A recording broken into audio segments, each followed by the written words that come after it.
recording as well now. Okay, it's recording. So hope you can see my screen, and as we discussed last time, today is going to be more of a working session where we will be making a small project, a small app if you like.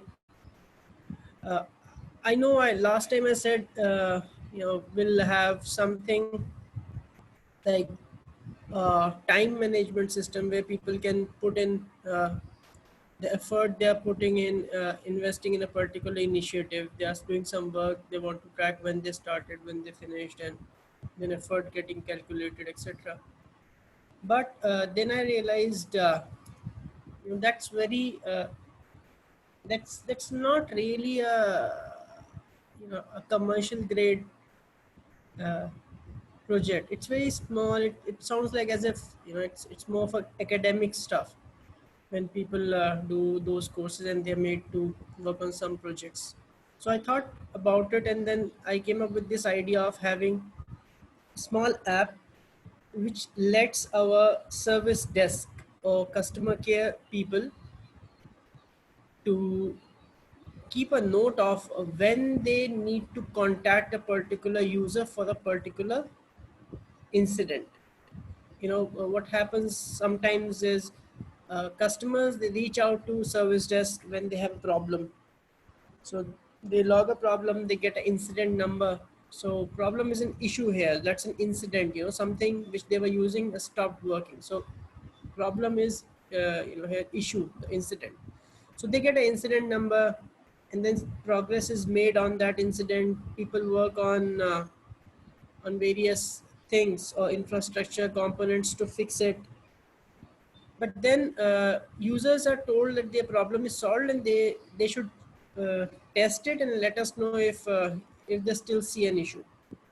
Most of the time users forget to come back because the problem is solved, the issue is solved. They're not really worried about whether the ticket is open or not now anymore. They don't, it doesn't really matter to them.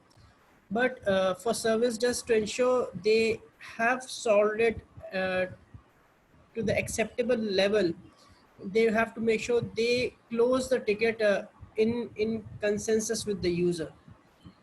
So at times it is required that they call them to chase them to check if they feel the issue is solved and can service just resolve the problem. Sometimes service just chase people to take inputs also. So if someone has reported a problem, issue, and my support staff think they need more information from that user, service just has to contact them. But what happens then is the person is probably out of office or they're traveling. Uh, they want service just to reach out to them on some other convenient time. So they tell them, you know what, I'm not at my desk. Maybe can you call me in the evening around 5, and we'll talk about it. Now service desk is doing such a work for many people. It's not just one customer. For that customer might be just one case, and one want service desk to contact, but service desk is doing this and is obliged to work in coordination with numerous customers, as many as the customer they are supporting. The company they are supporting through ServiceNow has the amount of customers they have, service desk has to support all of them. So it's manually keeping track of whom should they be contacting when is a big problem. It's a challenge unless they're managing something within Excel or the notepad themselves manually. So what I thought of is making a small application called Communication Logbook. Okay, you can rename it to anything else if you like, but I prefer calling it Communication Logbook. This lets service desk keep a record of which user wants them to contact when, and if there are any notes they want to take about this meeting. So incident number, the ticket number for which service desk wants to contact that user, the user name itself, when they want service desk to contact them, or when service desk want to contact them, and any notes if they like. So it's a small useful app. it's not there in ServiceNow out of the box. So if we create this such an app, it's a value addition to the service provider. So any company using ServiceNow, if their service just is chasing people for inputs, chasing people for closures, or chasing calling them back because they requested. So this app could be very useful to them because it stays within ServiceNow, and you can further scale it up to have a mechanism like alerts or emails going out on a fixed time before and after the meeting, etc. Components that will be used to create this app, of course we'll be creating one table because we want to store all this information. uh, we'll have to create an application, a module underneath that application so that we can navigate to this app from the left hand navigator. We have to restrict it to a role, so not everyone should be able to use this app. I want only service just to use it. They should be able to see the list of records within communication logbook. They should be able to create new records, update existing one. There should be some fields which probably we would like to be auto populated, some fields coming on the fly, etc. So this is going to be a full-fledged end-to-end industry grade app, I would say, which we'll create today. And maybe it'll go till tomorrow, but we'll try to wrap it up today because we don't have many sessions left. My intention is to have 8 sessions in total. So we are on the 5th session. So that means we are left with only 3 sessions. So my intention is to cover all the fundamentals which I thought of and basics in these 8 sessions. So today I want to finish this, and the next 3 sessions will be more about the remaining components which we should discuss as a part of basics and fundamentals. All right. With that said, I will stop sharing my PPT and we'll start sharing my instance. Hope you guys see that. And yes, a news Paris release has come out for testing purpose. So Paris is the latest release. If you remember, I told on the previous session that they named their release on the name of cities as of now. So the last version was Orlando. That was O. Now Paris is the latest version, which is P. So this release is still in its early phase. It's not yet available for upgrading production instances or live instances. They're still in the testing and a beta phase. It'll take them probably a month or so to roll it out for general availability. So I have upgraded my instance to Paris, as you can see from here. What I did was I went into manage and I clicked on upgrade instance, and then it gave me an option uh, Paris, and I clicked on that, which upgraded my instance. So now it's my latest release, so I cannot click or do anything here. But yes, I upgraded to Paris release. Let me open my instance.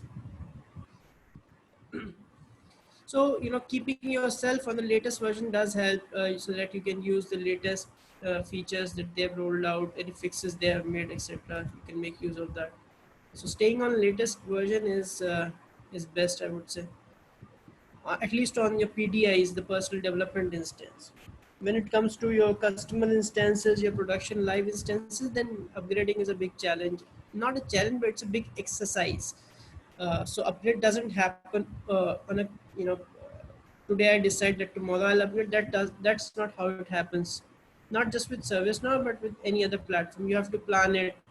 You have to first upgrade your subprod or non-prod instances to see how's the behavior, is anything broken. You test them thoroughly, only then you upgrade your prod instance. So, but personal development instances are very much limited to an individual, so you can always upgrade this.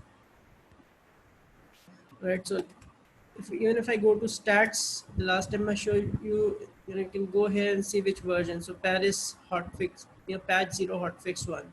That's my version, uh, literally. So this is where I am.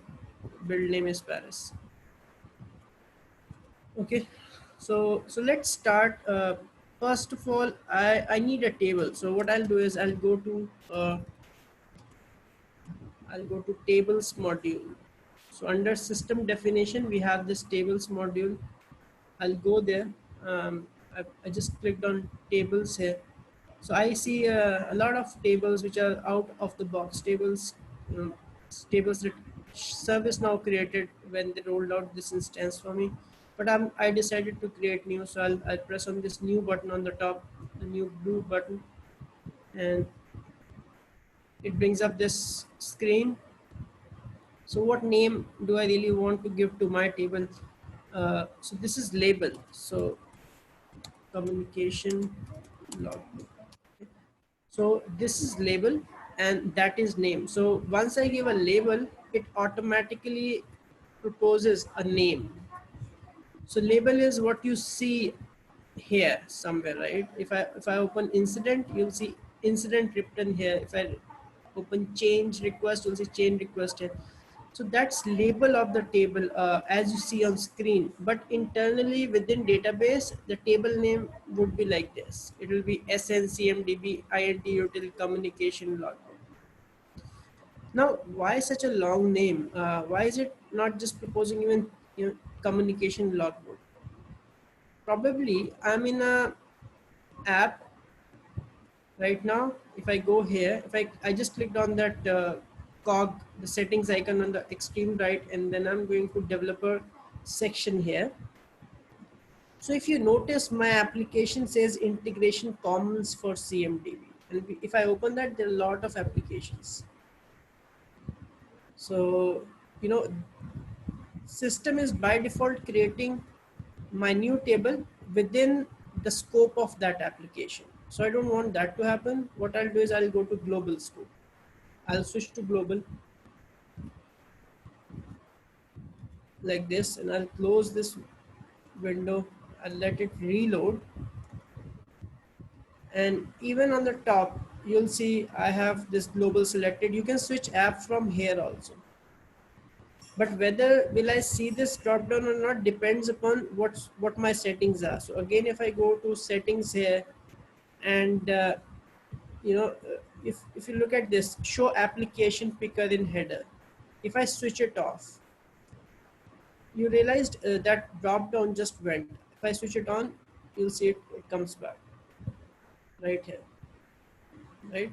So you may choose to have it on the banner or not. It's your choice, but it's good to have it here. It's more accessible. uh, Quickly you can go and change it. But now I've changed it to global. I'll create a new table again. I'll give it a name called communication logbook, and I pressed tab, and now you see the name is pretty much what I thought of. My label all in lowercase, in small with the underscore, because programmatically anything like a table name cannot have a space in its name itself. So underscore is the best way for this. And then it is prefixed with u underscore. This is to tell system that it's a user defined table, it's not system table. So there are a lot of tables in the system which start with prefix like sys underscore. So those are system tables. There are tables which does not even start with sys, and they have a name like incident change underscore request. That means those are out of the box tables. So out of the box tables doesn't have any prefix.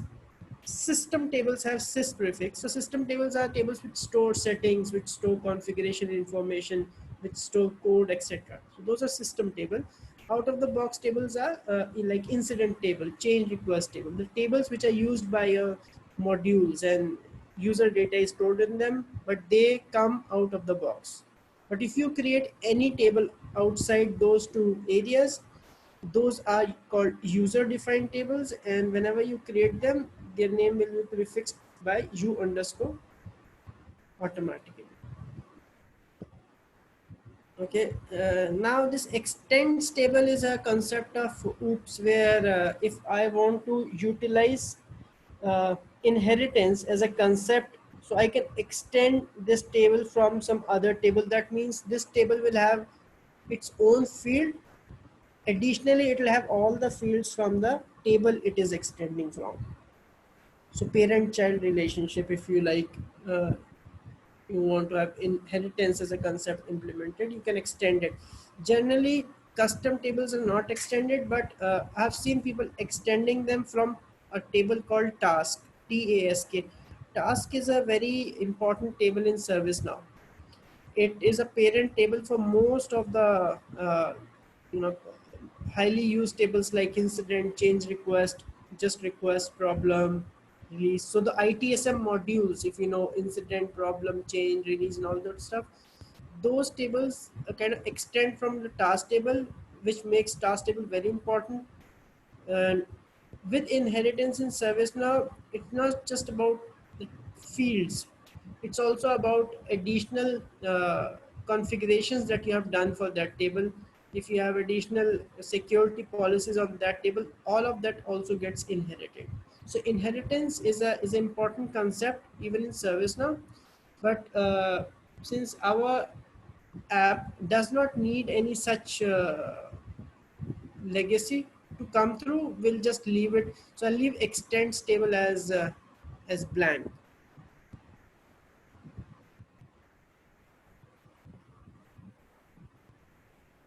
Yes. Do we have a?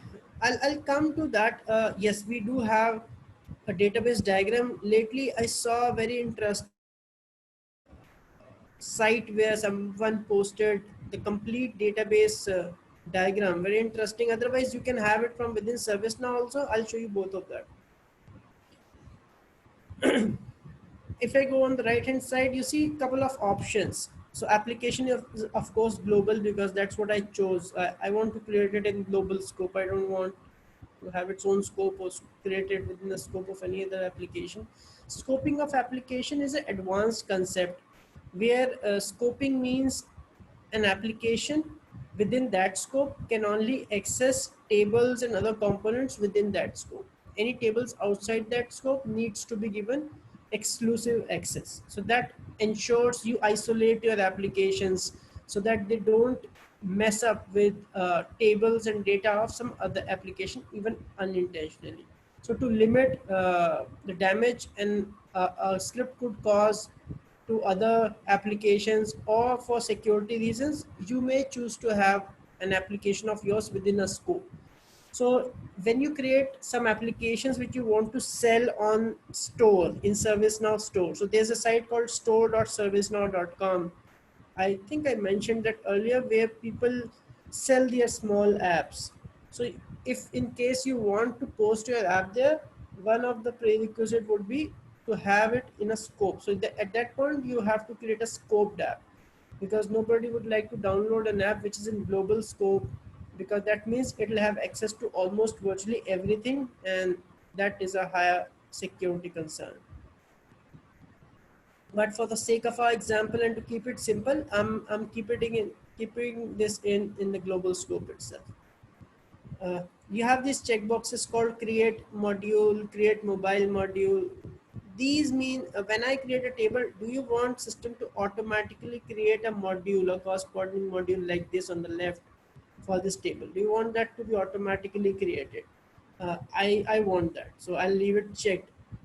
Create mobile module, no. So this is an old setting.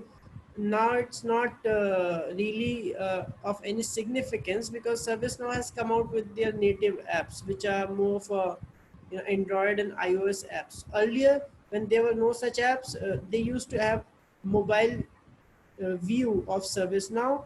And in that case, when we used to check this box, any module created with a mobile module option, you could see those in the web view of the ServiceNow within mobile, the mobile view of ServiceNow in those devices. But now, since that app called Classic app is outdated, it's not even recommended to use it.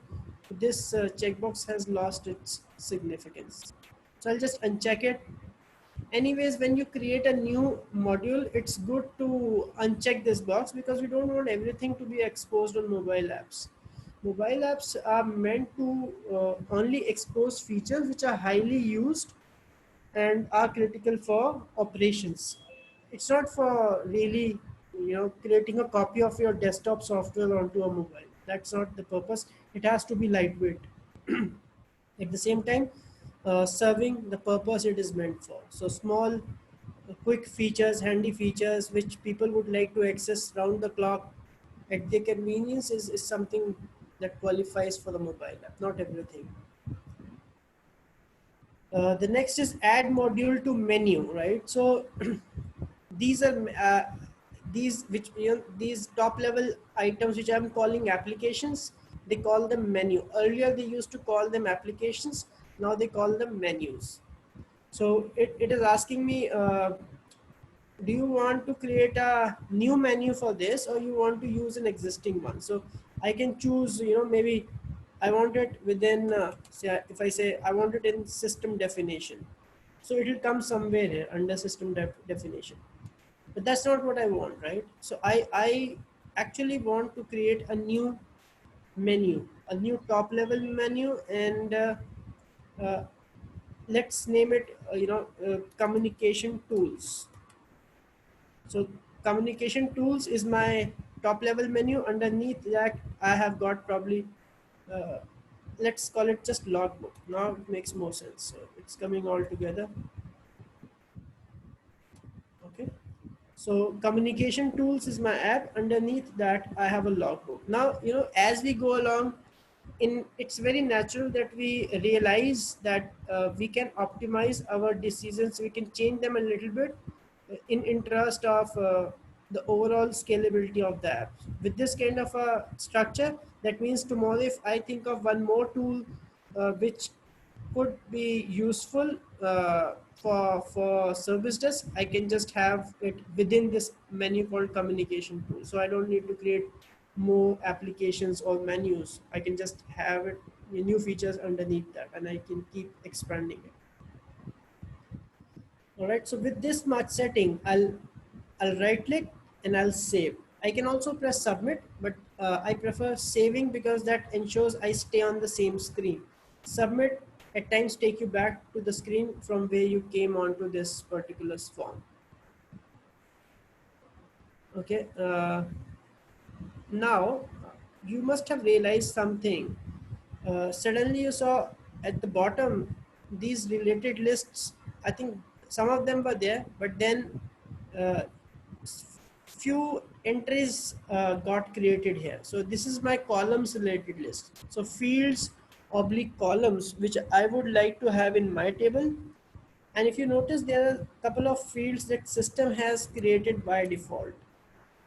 So created by, created, sysID, updates, updated by, updated. So six fields which system has created on its own. And these fields are something you'll find in each and every table as system just generates it the moment you create a new table. So created by, obviously, as the name suggests, stores the record, the name of the person who created the record, because we'll have records going into this table. So who created them? Who created a particular record? Created by field will store that user's user ID. Similarly, created, when it was created, the date time stamp. SysID is auto-generated. So this, this is a 32 character long string, which is a random auto-generated string, and it is a unique uh, number identifier for each record in this table and across the system. So no other record in my system will have the same SysID.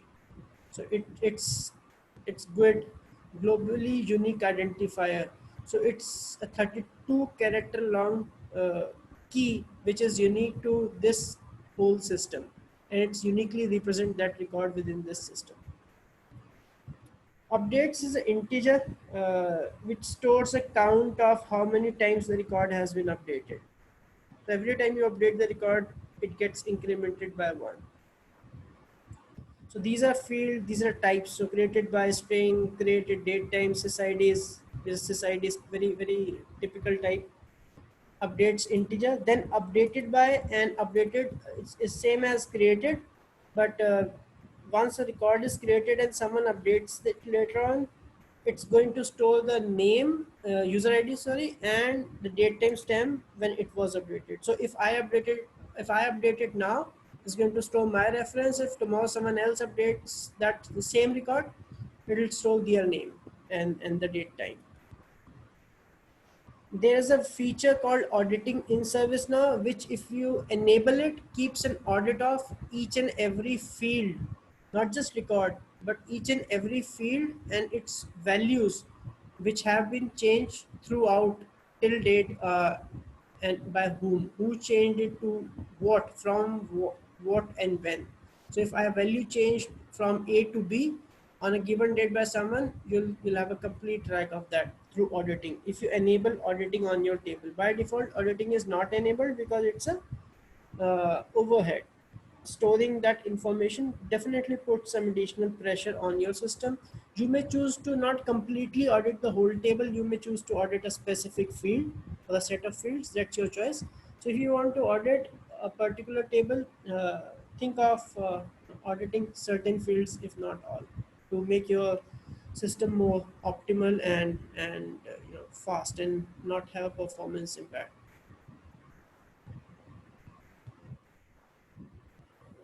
I have created a table and did not select add to module menu option, but after the I'll come back to these questions once we are done. I'll definitely go through each one of them and I'll try to answer them. The questions in the chat. All right. So now I have these fields. What do I make out of it? No, nothing. I mean, it's okay to have this. Let's add some fields which we decided, right? So the the first field which I would like to have is an incident number. Against which incident am I really going to store this log? So let's first go back to incident module. Okay, if you see this, there's this create new option. I just clicked on that, and if you realize it generates a unique number automatically here. It auto generates this. Now there are few things. Number one, even I want such a number for my log. Okay, I want to have a unique number for each of my entry in my logbook. That's one. Second is I want to select an incident number in that record when I'm creating it on my drop down. So that means somehow I have to refer the incident table. Somehow I have to pull the incident numbers from this table and show it on the my form in a drop down, or in a field like this where I have a magnifying glass. Fields in ServiceNow with magnifying glass, these are called reference fields. They refer a particular table. Like this one, it's called caller. It refers user table because it kind of brings in the names and other details of users from the system, and I can choose a particular user here. I can also type and system will suggest me some names as I go along. So these fields which are bringing data from other tables in the system are called reference fields because they refer a different table. So in my case, I want to have a field called incident, and that should be a reference field, and it should show me all the incident numbers from which I can select a particular number. Okay, so let's go back to my tables.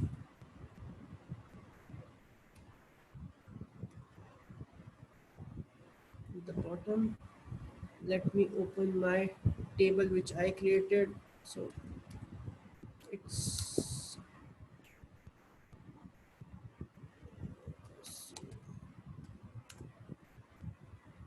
where is that? Recorded logbook. Yeah, u underscore logbook was the name.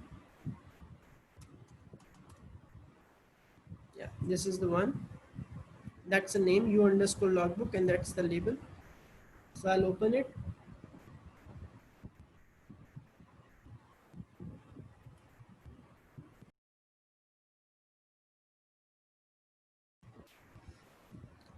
All right, so let's go and create this field called incident number. And as I said, it has to be a reference field. So if I open this, even I can type, or I may choose to see the whole list by clicking on this magnifying glass. Because we are doing it for the first time, I'll open this list. And you see there are 51 different types available. Type means the kind of data that field can store. A field can store a true value or a false value. It can store a decimal value. It can store some choice value, an audio.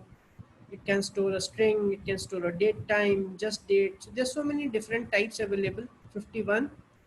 Uh, each has its own relevance. But in our case, I want something called reference. That's the type I want to choose because I want this field to refer to a table, and that table is going to be an incident table. Okay, the label I want to give to this field, so incident number, that's what I want the label to be saying on my form, like this, the label here. I want incident number. And is there a max length? No. I mean, this is just a reference field. So whatever value it brings, I want this field to accommodate that. And it has given it this column and label on its own. See, it prefixed it with u underscore. So like table, it also prefixed the column name with u underscore as a prefix. So whatever my label is, it just converts it to lowercase. That means all small characters, and spaces are replaced by underscores, and it puts u underscore at the beginning. You, if you want, you can have a different, you can choose to have a different column name. That's okay. I mean, name can be different from a label, but it's good to have uh, you know names which resembles your label, because then it's easy to, just by looking at the label, to find out probably what the, make a best guess what the name could be. Okay, and at the same time, I want this to be a mandatory field. I want people to make sure they choose one or the other incident. Without that, I don't want them to save it. So what I've done is I've checked this box called mandatory.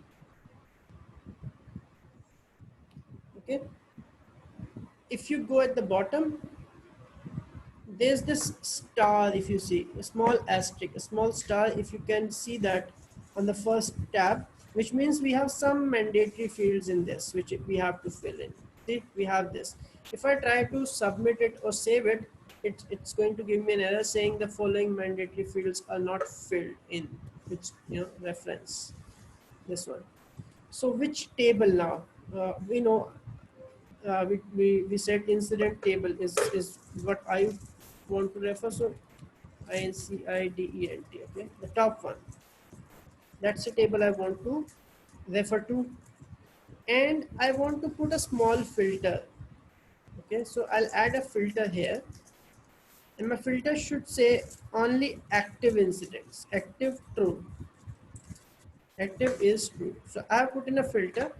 I want to pull the list of only active incidents. I don't want to pull everything in my list, and with that I will submit it.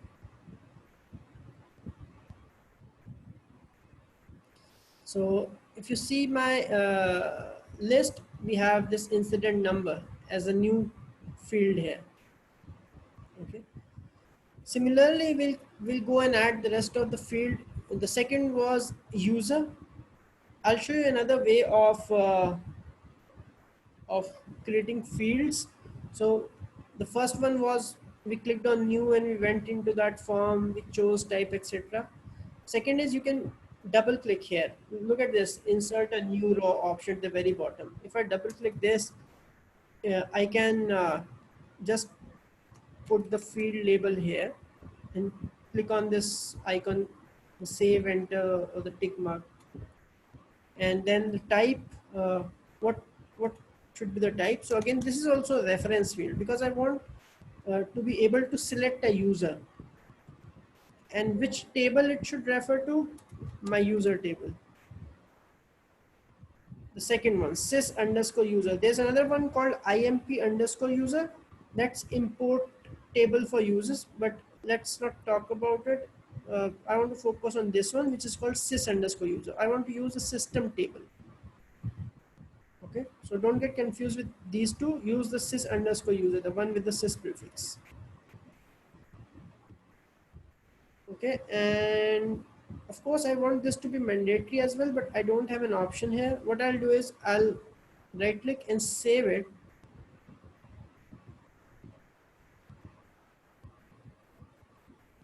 and I can open it from here by clicking on that label. It's going to open that dictionary entry, if you like. So the form that comes up, which lets you specify all these things on a field, it's called dictionary. That's a dictionary entry. I think we discussed last time also. In ServiceNow, every table and its fields, the schema details of all of that is stored in a table called dictionary, and all of these are dictionary entries. Tables have a special type in the dictionary called collection, because this field when represented in a dictionary will have its type as reference. But when I have a tape entry representing a table, what should be the type? The type is collection there. I'll show you what I mean, but this again is I want this to be also mandatory, so I'll check this box. And I also want to put a filter. I want to see only active users, so active is true, and I'll update this. So that was my second field on my module. The third was the date and the time when I want to contact them. So let's go quickly create that field, and it's a date time field, date oblique time, not just date. And I let's call it preferred date time. That's the preferred date time when they want to contact. Okay, and yes, mandatory field. So most of them are going to be mandatory in our case, just because by nature of this whole thing, the example we have taken. Because I want people to ensure, they choose an incident number, they choose a user, they make sure they have date and time when they want to contact them. The last field on my list was notes, and that's the one which probably I'm okay to be an optional field. So let's string field, but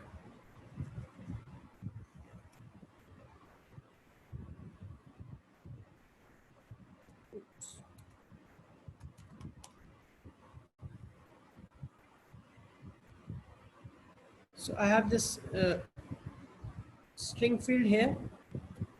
I can choose that.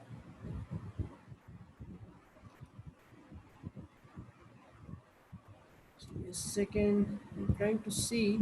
Yeah. So this is also a string type field. So I would probably give some length here, which will make it a multi-line field like this. So let's call it just notes. And maybe I would like this to be at least 1,000 characters long, if not less. And this can be an optional field. I mean, I'm not making it mandatory, and I'll submit that.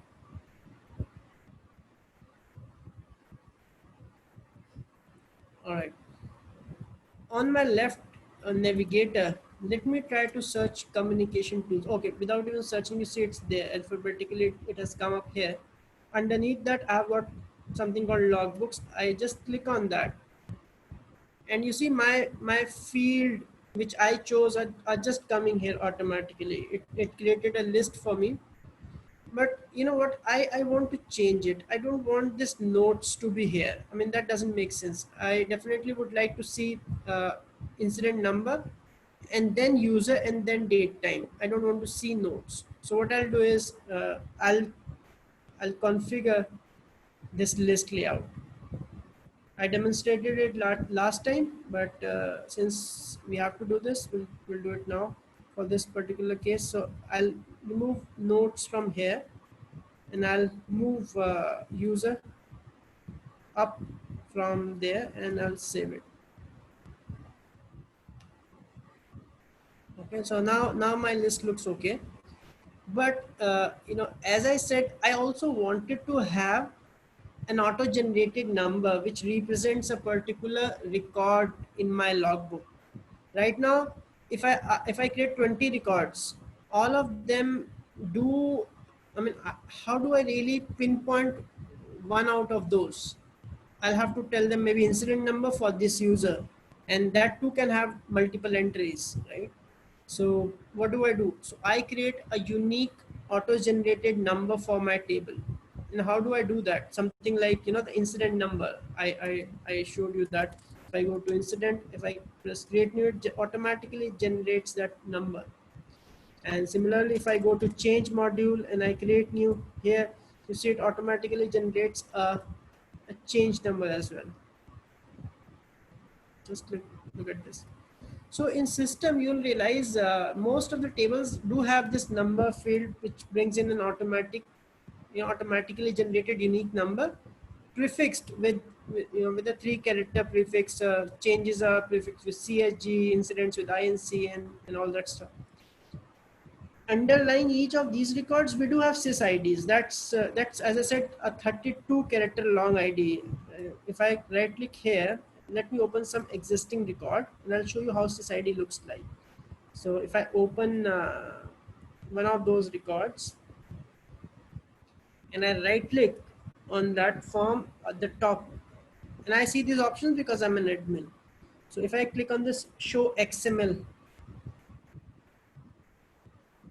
you'll realize along, all of these are sys IDs.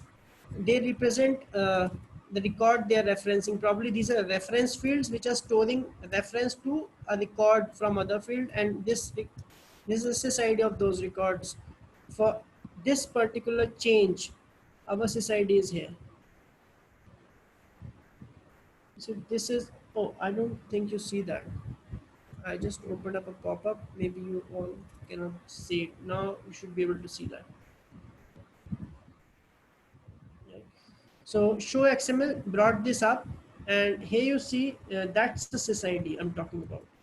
This is a 32 character long ID. You cannot remember it, but system stores it to refer to this particular record, and it is unique across the whole system. Okay, let me reshare my main screen again. So I want something like that in my logbook as well. So I want something like that. So what do I do now? So if I click on new, uh, you see my form is also auto created. The fields which I created are automatically placed on form in a specific order. Maybe I want to rearrange them.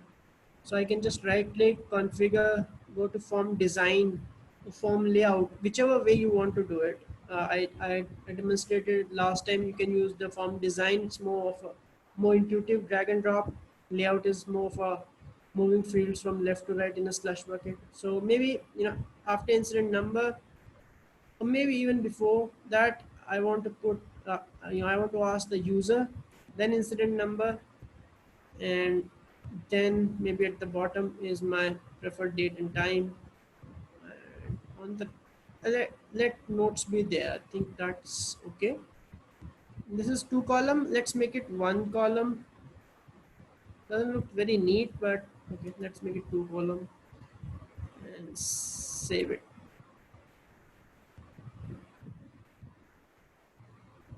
Okay, back, right click, reload. Okay, now it looks okay. All right, and I don't have that number at the top. I want that.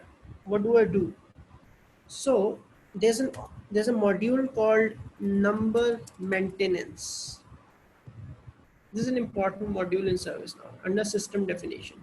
So mostly if you have noticed, most of the configuration and system level settings are under system definition. So it's an important application, an important menu. Underneath you have lots of useful modules. You might want to go and explore them. So number maintenance, let me click on that, and you see a lot of records here.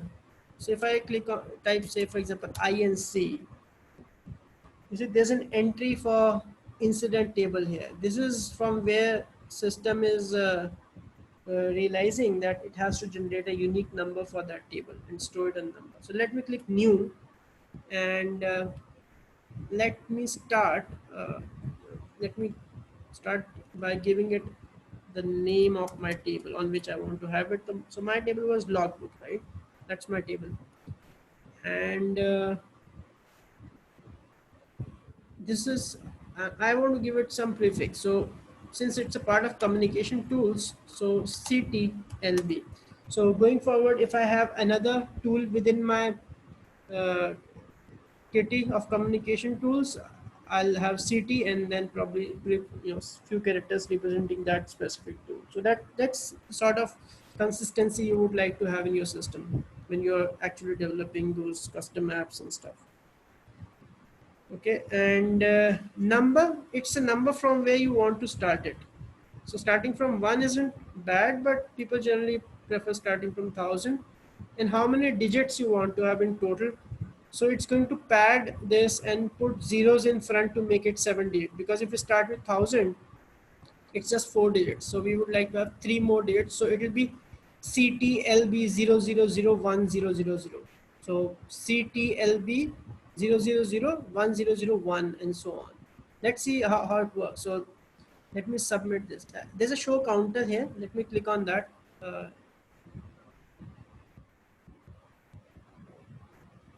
Number counter. Okay, that's starting from 1000. That's okay. Let me update this.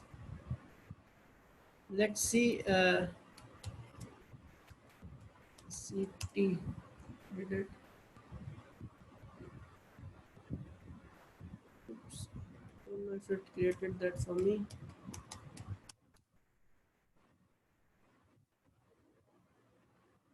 Oh, it didn't created that. Let me go back again and create it. Logbook. This one. Prefix CT. LB. That was my this thing 1000. I just press submit this time. Okay, added a new column number. Now let me go back to my tables, and my table name was u underscore log code. This one here, and if you notice, it has added a field called number here. It's of type string, and there's some JavaScript here which is setting some default value. So we'll leave it as it is. What this is doing is it is kind of auto generating the number for this field every time I open a form. Okay, let's go back, click on logbooks, click on new, and let's see. Oh, I have a number, but it's coming at the bottom. Maybe I want it on the top. So let me go back and configure this form through form design.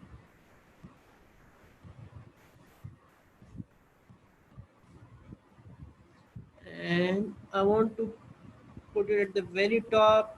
Now I think I can bring it here. The user on the right hand side, incident number there, and preferred date time here, and notes. Now it looks neat. I'll save this.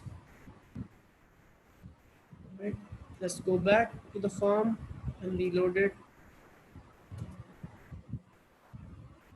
Yeah, that looks better, much better. Also, I would like to make this read only. I don't want people to change it. So what I'll do is I have two options. Either I go to tables, and from there on the columns list, I select this column, open the dictionary entry for that, and mark a checkbox called read only. I'll show you how. So you go to tables, and from there you open the logbook,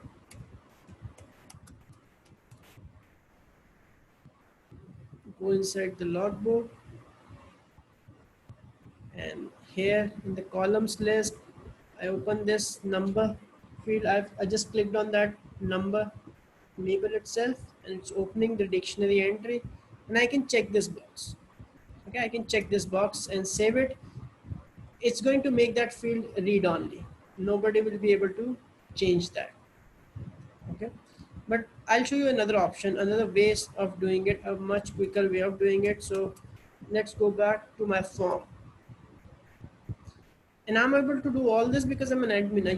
A normal user will not be able to do it if they don't have admin role. So what I'll do is on the label I'll right click, and I have direct way of going to dictionary entry here. So I'll go configure dictionary. So it is going to take me straight away to that dictionary form. I don't need to go to tables and then scroll to that columns list and click a column name there. I can straight away go from here to the dictionary entry by right clicking on the label, choosing configure dictionary option, and I mark it as read only. That's what I want, and I'll update it. Now let's go back and see how it looks now. It looks better, right? It has a value, an auto-generated value, and nobody can change it. That's what I want. I have a read-only field, I have mandatory fields, I have optional field, I have fields of different types, I have date time, multi-line, reference, and auto-generated and everything. So my list also looks okay. Maybe I want to add that number field also. So I'll again go configure list layout and I add that number field also now. So it's not adding any more fields automatically, if you realize. As in now, as when I go and create more, fields, I have to go and manually add them. It's not going to just add them like that because it believes it's for you now to choose what you want and what you don't want, because initially when it created the table it knew you want everything, but now you have to decide what do you want. So now my list looks okay. My number, the incident number, the user, preferred date time. Let's go and create a new record. So if I click new now here, and you see it has become 05 so far. If I reload it, it becomes 06. If I do it one more time, it's going to become 07. So even if I'm not saving it, the number is getting incremented. The reason is system doesn't know whether you want to save it or not, and since it has given this number to me, it's not going to give it to anyone. Not, you know, even if I don't save it, because they don't know whether you're going to save it or not. If somebody else opens this form from their machine, they'll get the number 08, because even 07 is not saved, but they don't know whether you'll save it or not. If you do, then people will have duplicates. If they don't, then we'll say, oh, we are skipping, but that's okay. So it just behaves like that. So I think it's the right way to do it. Incident number. Okay, so which incident I want to take this log entry for, so I can type INC, whatever number I know of. See, all those numbers are coming here. I can choose to open this reference field and select incident number, because I have some more information here which I can use to search, and I can choose which one. So the values here, the user, I can again type name, I can open this reference box, etc. Also, if you've realized, once the value is selected, there's a small icon, information icon, that starts appearing, a small button if you like. This tells me that this reference field, I can preview this reference field by clicking on this. If I click on this record will open in a small preview window, so I can see what this is about. You can configure this also, what fields you want, what you don't want, but that's a different topic. But the idea here is to tell you what this I button does. Why is it there? If I remove the value, it's going to vanish. It's just a way to double check you have selected the right record if you have a doubt. You click outside anywhere. You click on this, it comes up, and if you want to hide it, just click anywhere outside. Preferred date and time. I'll open this. It's a calendar. Okay, they want me to contact tomorrow at around say 11:30 or whatever time. And notes I want to take, maybe.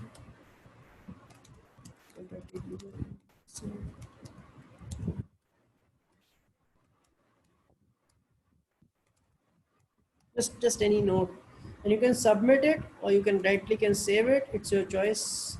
So I'll show you the behavior. The moment I press submit, it brought me to the screen, the previous screen from where I reached that particular form. I clicked new, it took me there. I clicked submit, it brought me back. If I would have chosen to right click and save, my form would stay there. It will not come back here. You see now there's an entry here. So my list has one entry. I can click this, and if I want to change something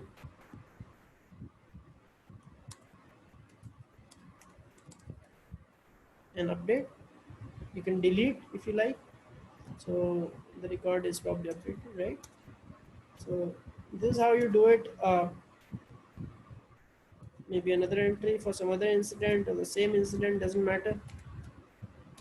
There's no such validation. You may choose to put in a lot of validations of your choice.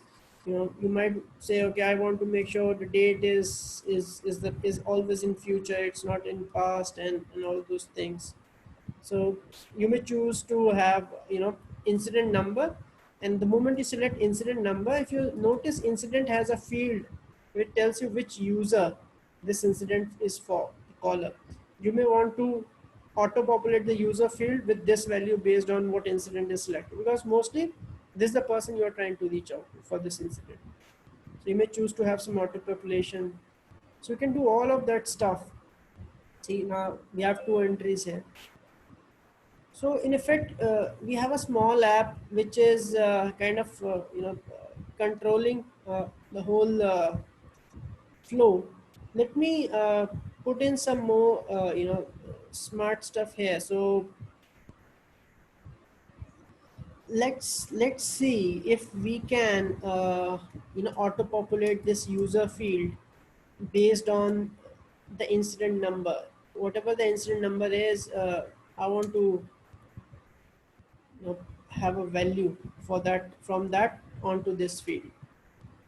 How will we achieve it? We have to write a small script within client scripts.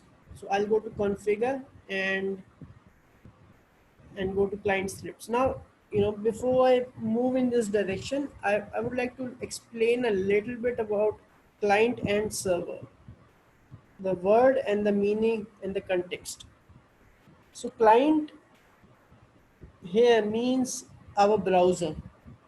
Okay, client is not the customer. Client is our browser, and server is the infrastructure, those machines on which our instance is hosted, our database is stored, etc. So there are things, components which work on the client side. So HTML, JavaScript, CSS, all of this kind of works well in the browser, in the client.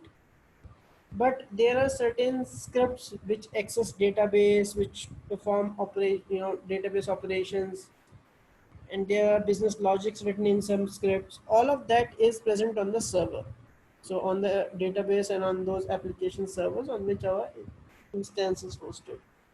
So client server architecture kind of gives you a way for your user to interact with your server using a client interface. So this is my client interface. Browser is my means of reaching out to server, requesting information I want, and also submitting some information which I want server to process and store. So when I'm saying client scripts, that means these are the scripts which will run on the browser. These are not the scripts which will run on the server. Okay, so you'll hear a lot of you know lot of times that people say, okay, I'm going to write a client script. Somebody saying, oh, I'll write a server script for this. What those guys means is they're about to write a script which will run on the browser. If they're saying they want to write a client script, if they're saying they want to write a server script, that means they want to write a script which will run on server. So client is our browser.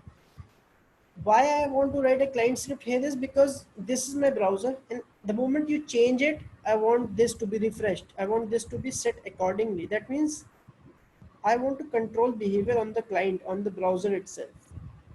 So that's why I'm writing client script. Okay, let's go and click on the client script option, and then let me press new.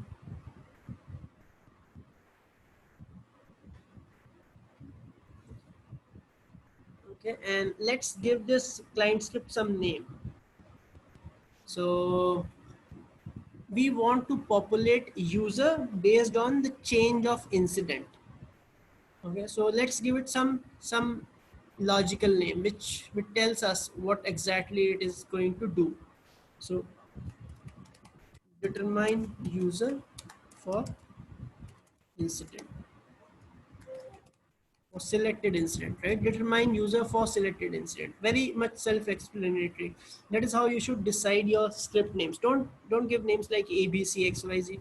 It makes very tough for people who manage these platforms later on to go and open each and every script. At least they should be able to narrow down to some extent from the name itself if they have to debug something, if they are troubleshooting something. So try to give some, self-explanatory name, not too long, not too short, but you know, uh, uh, a name that fits and tells you what this is about. Table is selected as logbook by default because from the logbook record itself, I right clicked and went into client scripts. If I would have chosen to go to client scripts from here, then it will not auto select anything here. It has to, we have to tell the system which table because it doesn't know where you're coming from. The system is smart to decide, okay, you're coming from logbook form, that means you want to create a client script for the logbook table. So it selected that. UI type, I prefer choosing all. I explained that in my previous session what these field values means. So I'll not go into that again, but I'll choose all. And this is my on change client script, right? The moment you change the incident number, so setting it for the first time, is also a change from blank to non-blank. Some people might say, I'm not changing an incident number, I'm setting it for the first time. That's also a change in a field value from blank to non-blank. So system treats that as a change. So on change of, now it's displaying all my fields. So on change of incident number, this is where I want to trigger my whole script. The moment you change the incident number, I want to somehow establish the username on that incident, bring the name and put it in my user field. For now, what I'll do is I'll put a message box here. So in JavaScript or in ServiceNow, a message box is displayed by using this alert statement. Okay, alert, and then in round brackets, any message you would like to show. So this will come like a pop-up on my screen the moment I'll change incident number. There's a piece of script written at the very top. We'll leave it as it is. So what actually this is doing is this is loading uh, parameter. So if you know a function has various components, so this first keyword tells us what is this. It's a function, and then there's a function name, and in the round brackets you have parameters, the values which are passed to the function when it is called. So you can have user defined functions and you can call them. Sometimes these are system defined functions which are called automatically. Okay, so for now it's important just to understand there's a function, on change function, with some parameters, and one of them is called is loading, and this parameter will have true, a value set to true when the form is loading. When you click on new, the form will load and my client script will execute. So even if it is on not is, it's an on change client script and it's not an on load client script, it still gets executed. The reason is when the form renders, when you open a form for an existing record or a new record, the system sees if there's a value in the field and it tries to set that value by pulling it from the database and setting it onto the form, which triggers on change. So whenever you open an existing record, system will pull values from the database and will set corresponding values on the fields, and that triggers on change. But since the form is loading, you may not want to run the rest of the script. So if it is loading, it says return. That means I don't want to go ahead and do the other stuff. I just want to return from here. It's not the true on change for which I have written this script. So if it is loading, let's go back. Let's skip it, in the sense, not go back, but let's skip the rest portion of it. Or if the new value is blank. Okay, now there's old value and new value. it is important when we talk about on change client script. When you change a field value, that means it will have an old value and it will have a new value. So you can use these parameters to compare the values. What was the old value? What is the new value? And if you want to do something, you can do that. So what in effect this piece of code is doing is, if the form is loading, so these two pipe signs, like this, they represent or. If you have two ampersand, that means and. If you have single exclamation, that means not. This is not equals to. Okay, not equals to, and this is equals to. Double equals to is equals to. Double ampersand is and. Double pipes is or. So there are four operators. This is or. This is and. This is not.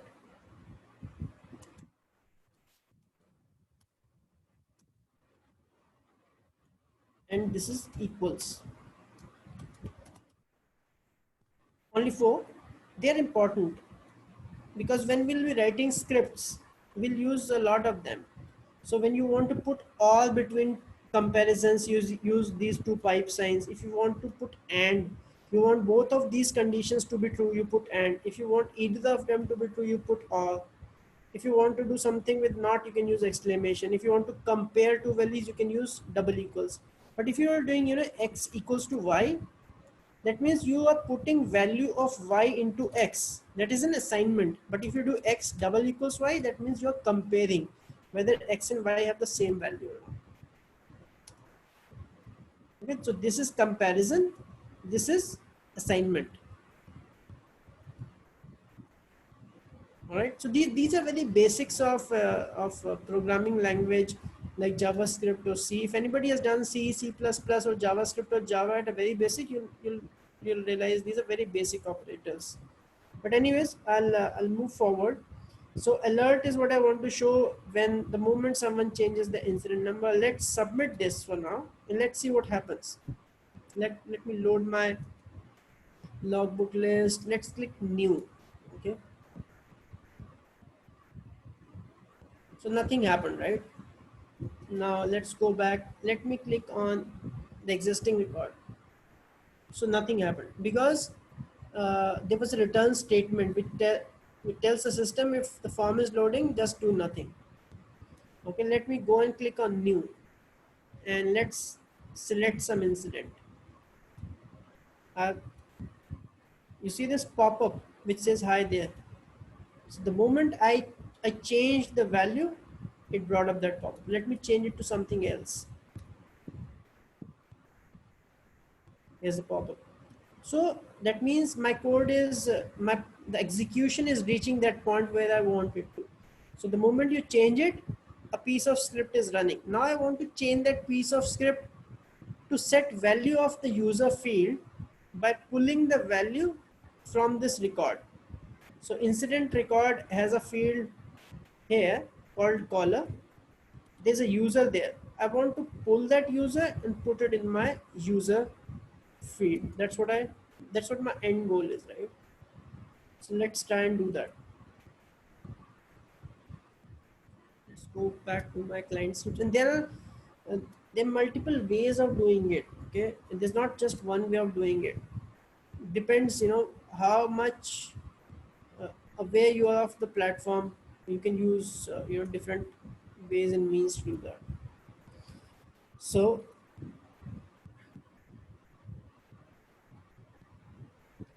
there's a uh, you know there's a function called get reference. Okay, I'll use that. So first of all, I need to take a variable where I want to store this value. So first let me pick up this value and store it in a variable before I set it on a field. Okay, so let me say caller was the field, right? Let's open an incident. First let's establish the specifics of that field. What is that field name? So that field is called caller. That's a label, right? Let me right click that, and the actual field name is caller underscore ID. And if I click on that, It tells me some more details about it. It tells me it's a reference field pointing to sys user table. Okay, and I'm good with that. So that means caller ID is the field name, not caller like this with C capital and just caller. That's if you use that in your programming, your code will fail. You'll have to use, these are just labels for best user experience, but inside that's a name. That's caller underscore ID is the name I want to use. So I want to store that caller somewhere. So what I'll do is I'll choose a variable and let me call it caller obj. Okay, so that's just my way of naming a variable. You can choose a name like x or y or x1 y1 or xyz, whatever you want. I mean, variable name can be anything. I prefer choosing meaningful names, but the names itself should tell you what exactly it's going to store. So caller obj tells me it's an object. It's not just a value like 1 2 3 4 abc. No, I'm going to store the user object in it, entire user object, and that represents a record in the system, a user record. A record can have name, first name, last name, phone number, and everything. So it's an object, it's a record. So I want to store the reference of that complete record. So I'm calling it caller obj. Just my way of naming things. You can, as I said, may choose to use X. You'll see a lot of scripts by people where they choose to have variables named like X, Y, Z, A, B, C, and crazy names. So I don't know, but I prefer doing it this way even in my demo instances, because once you're habitual of these nomenclatures and good practices, it becomes inherent, and then your code is much appreciated over others because the code is more readable, it's very well formatted, it's maintainable, and it's somehow in line with the standards. So there are certain standards not officially designed by people, but over time people have realized having good nomenclature, well formatted code makes it easy to manage by people who have to support such platforms later on. So anyways, caller obj is the object name where I want to store the reference. And let me, and this is this g underscore form is the ServiceNow's way of letting you access a particular field. So get reference. Now get reference, okay, and now my field name. So that is my field, the incident number. I want to first of all access the incident record which I'm selecting in the incident column. Okay, so my incident number.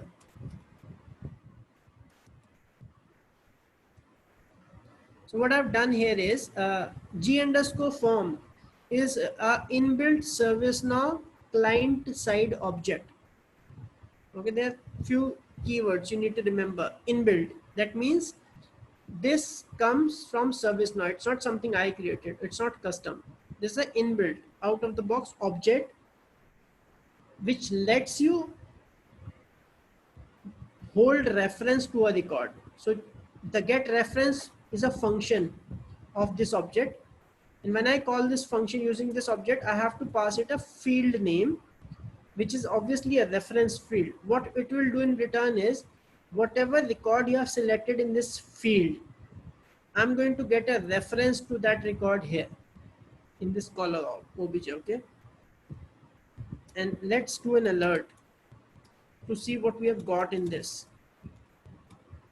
So now this is probably an object, but let's see what it says. I'll save it.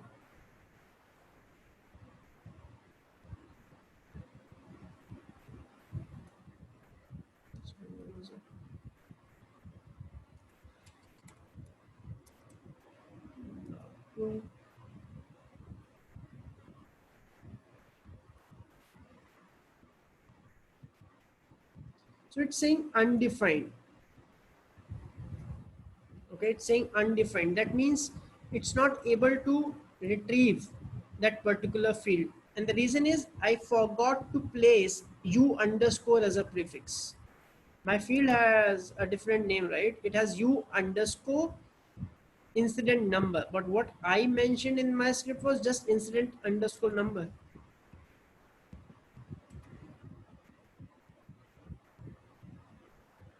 Look at this. Okay, let me put u underscore and let's see if that makes any difference.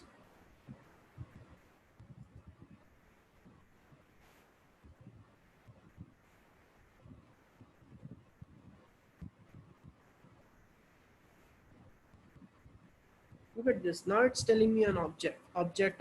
That's okay. But it is actually telling me, it's in control of some object now. And that's what I want. Why I demonstrated that is it's a very common mistake I've seen people making. They forget to put a prefix and then, they spend hours to figure out what is wrong with their code. Only when, and it's my personal experience. Sometimes you are in a trouble like this. It's a very silly mistake, I would say. People don't make it deliberately, but when it happens, these are the tough ones to figure out. And only when you get your code to be reviewed by someone else, that is when that person catches it. Sometimes somehow, these things you'll never be able to catch yourself. Some people, when you get it reviewed by someone else, that's where they find, oh, you know what, you forgot to place a prefix there. So be very careful with that. So now we saw I have a reference to that object, and that object represents the complete incident, right? So incident, it's an object which is holding the complete reference of an incident record. That means I can now access anything on that incident record. So let's see an example. Say for example, category. Okay, whatever incident I select, I want to see the category of that. It's called category with nothing as a prefix because it's an out of the box field. So if I say color obj dot category, now I'm accessing the category field or attribute or column of this object, which represents a particular record in the system, the incident record. Let me save this. And now I'm going to open this in a different tab. I don't want to keep switching this again and again, but let me open it in a different tab. It's better, I would say. Let me bring it here. Okay, now I have my script in this tab and I have my code records here. Let me open that and let me change the instance to something like this. And now see software. So let's see 005. What is the category there? Software, right? But did you notice one more thing? In software, the S is capital here, but when I got the alert, yeah, it was a small, S. Now it's not firing it because it's not. I'm not changing the value. So first I have to switch it to something else, which is going to again trigger on change. It's showing inquiry back to 5. That's a change. Now look at this software small s, right? Because the choices, the drop downs also have a label and a value behind it. So the one with small is a value and one with s is a label. So try to understand the context here, that in ServiceNow, in any platform, there are UI aspects to it on the screen, what you see, but it's not necessarily how it is under the hood. So it's important to understand that, because the reason for the drop down I can give you is, uh, tomorrow you call it software with a capital S, right? And if imagine I have the same value with a small capital S, and tomorrow you call it, infrastructure software. Does that mean I'm going to change the value? No, I cannot, because if I do that, any existing records which are stored using that choice as a value, uh, you'll break them, because now that value which is stored there is no longer there in the system. You change the drop down value to something else, and the older records have the value which says software. You are breaking the system. So ideally your value should never change once set and users and records have been created against it. It's a very important point to realize that if you have uh, things which are storing labels and values, and there are records in the system which have already used those values, don't change them. You can always change labels but not values. Okay. So now I saw, okay, I'm able to get category. Now it should be easy for me to get that caller, right? So caller, it's called caller underscore ID. We saw that, right? So instead of category, let me say caller underscore ID, and let's save it and let's run and see what do we get on screen. I'll have to reload this one because I've just changed the script and it's a client side script. So I have to refresh this form. Okay. It's important that you refresh the form. Now, if you see my screen, what do I see? I'm not seeing any value. This is a long string. It's a 32 bit. It's a 32 character long sys ID. Okay. Earlier I was seeing values like software.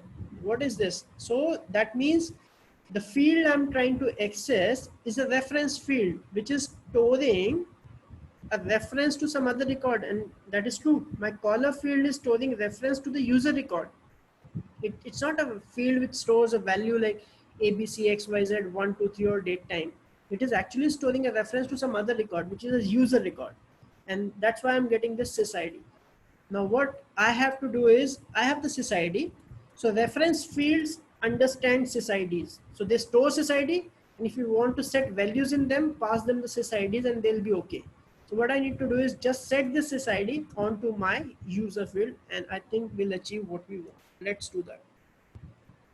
So I have this. What I'll do is now I have to set value, right? So I'll use g underscore form dot set value. So g underscore form dot set value. Okay, so this again, I'm using, look at this, the usage of this object g underscore form. This is a very useful object on the client side. That means in the browser, you can use it to do a lot of things, to get values, to set values, to get references. So I would recommend reading more about this object on docs. On docs, go and search for g underscore form. It will list the usage of this object and all the possible functions it has. So there are very limited set of objects in ServiceNow. G underscore form is one of them. Don't be worried about that you'll be having so many of them. There are limited objects, but it's important that you understand the use of those objects and the functions they have, because the more you know about them, the easy it will be for you to write scripts quickly, because you know, okay, this is how I can do this using this object. I can do this by using that object and that function. Unless you know them, you'll not be able to use it and keep wondering how will I do it. So read about it. Read about G underscore form. You know, we have a week to learn and understand. We are having sessions on weekends. So make use of this break in between to read about stuff. If you'll not do it, you'll not be able to catch up and you'll not be able to make progress. Trust me, I'm telling you, because that's what I've learned. You have to keep yourself, you have to keep that momentum with you. I mean, don't lose track. Don't just sit on the weekends to go through it. Spend half an hour, 45 minutes, 1 hour, whatever time you get every day to read something about service. Now only then you'll have, you know, the interest, the consistent interest, and you'll see the progress. So now I'm going to set value. So set value, okay, let me get rid of this. Let's see what set value needs. Oops. Let me do it again so that it tells me what it needs. I know what it needs. I want to show you what it needs. So it needs a field and a value. But look at this. This help, you know, this small help at the bottom comes the first time you type the field name, the function name, sorry. So it needs a field and the value and the display value. Let's forget about display value. Let's focus on the field and the value. So my field, right? What is my field name? I think it's called u underscore user. And what's the value? The value is this caller of caller obj dot caller id. Whatever I'm getting from this, I want to set in this. Let me go back and see my field name, right clicking that, and u underscore user, right? That's my field name. And let's save this.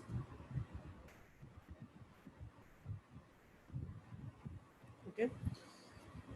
Let's go back and I'm going to click close this one, and let's click on the logbooks, press on new. Let me select an incident from here. Keep an eye on the user field. I just selected that and look at that. The user field got populated. Right. Let me change it to something else. It should change. It got changed, right?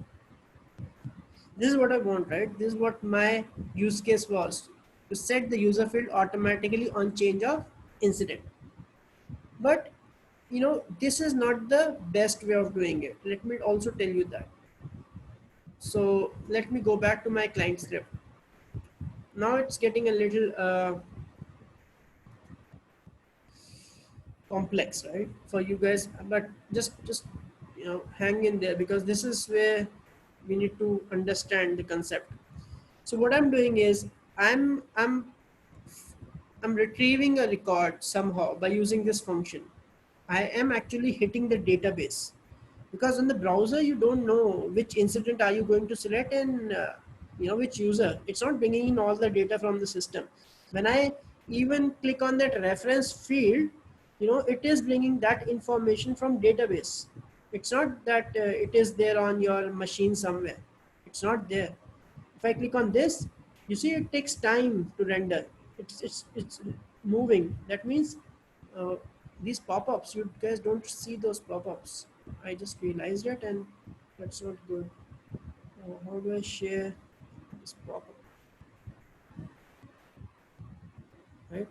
So when these pop-ups load, when I click on that magnifying glass, these pop-ups are coming from server. They are bringing in data from the server. So they take time. They take time to come up.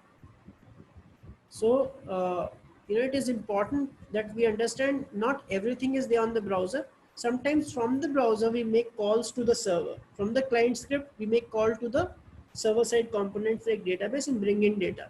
Now this use of get reference, this function under the carpet is making that call. You don't realize it, but actually it is making that call. So if I go again and I let me close this tab. I don't need this, and this as well. I don't need that. Okay. If I click on new, and when I am choosing an incident, you'll realize there's a lag, right?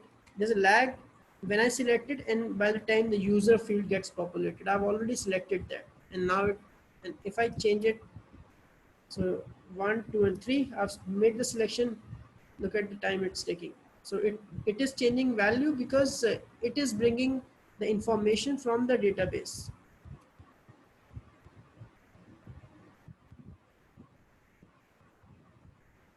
Okay, something's wrong with my script. Somewhere I have made some changes. But anyways, so my ultimate thing was to tell you that there's a call happening in the background. Your system is calling uh, database to make this happen, and this is not the best way of doing it. Directly making a call to get reference and then using a value. ServiceNow recommends another way of doing it, and they call it asynchronous calls. So these are synchronous. Okay, there are two terms you'll hear a lot these days: synchronous and asynchronous. Literally, synchronous. What does that mean? Synchronous means at the same time, then and there, together, right? In sync. So when I'm making a call, I'll wait for the data to come back and then I'll move ahead. That's synchronous, where you make a call to the server and you wait for that thing to come back and then you move ahead. Synchronous sounds good because that ensures your system has a data needed for further processing. But what that also means is, till your server responds back, your user will keep waiting. Your screen will be frozen for the time your system is retrieving the data, and if it takes more than expected, your user will experience a frozen screen. They'll be clicking everywhere, nothing will happen. It's like frozen for them. It'll hang.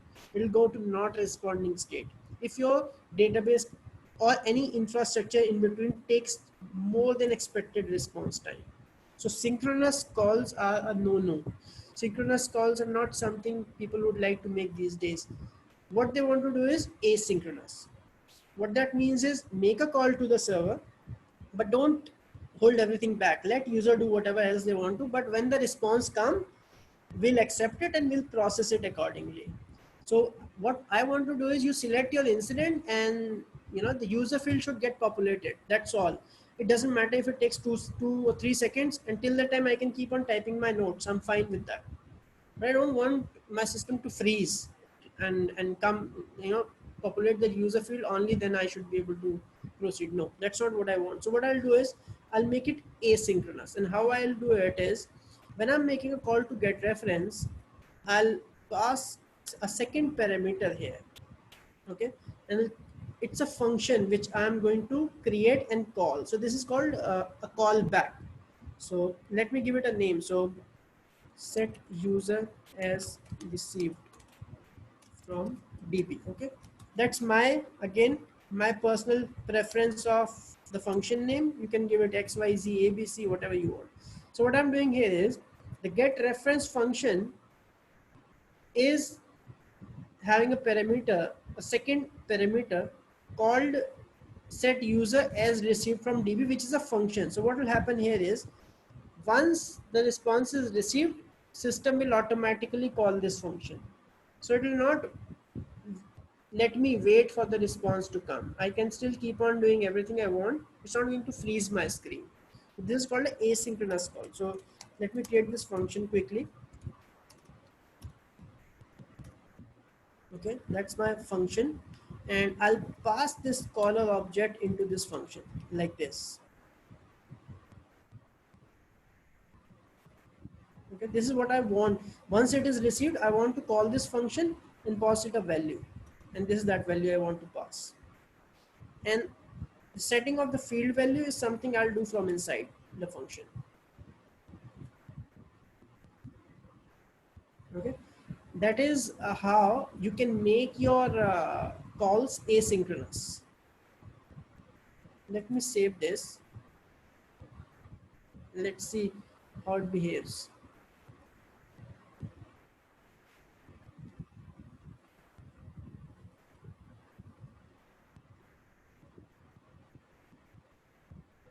Yes.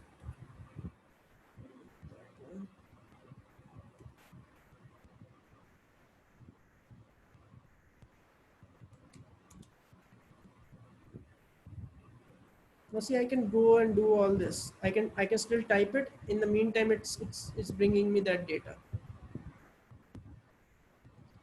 So it doesn't, you know doesn't freeze your screen. That is important, because if at all it freezes your screen, you're stuck. You don't want that experience uh, for your users. There's a quick way of debugging stuff. So more tools. I just clicked on these three dots at my extreme right on the top of my screen, and go to more tools and then developer tools.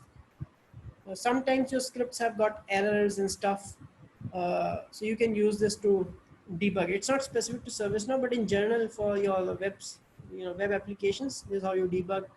Look at this deprecation synchronous. It's a information. So somewhere I made a synchronous call and system told me, what, it's deprecated, you shouldn't be using it. Synchronous calls are a big no these days. They've been a big no anyways, but yeah. My whole purpose was to tell you what synchronous is, what asynchronous is, how you bring in data from database.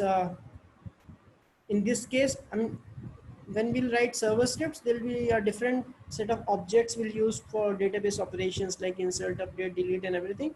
But from forms, if you want to bring in data, this is one way of bringing that. The other way of bringing it is using a technology called AJAX, AJAX, asynchronous JavaScript and XML. We'll see that also.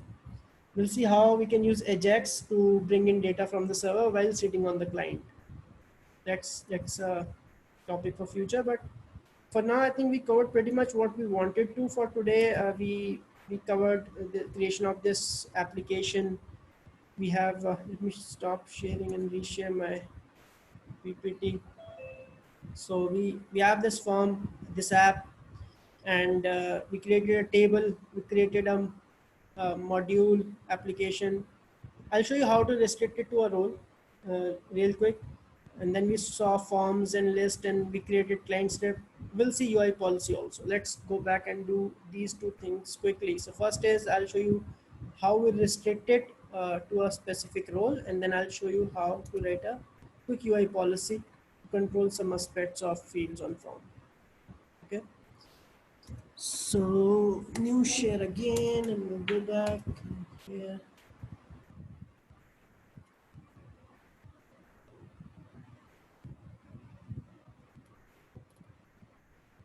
Rules. Okay, let me go back to my instance.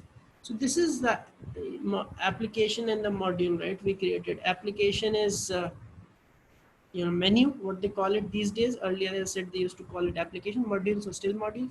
You see this pencil icon, the small pencil icon, this it says edit application. Let me click on that and look at this role, right? You already see there's a role called u logbook user.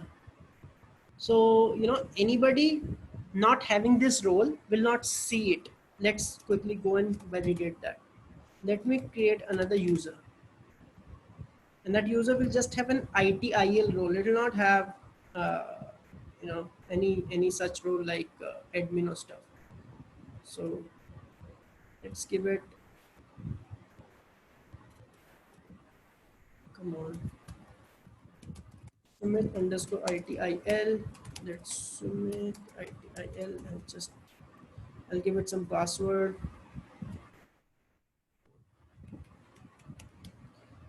Okay, and that's all. I'll save it.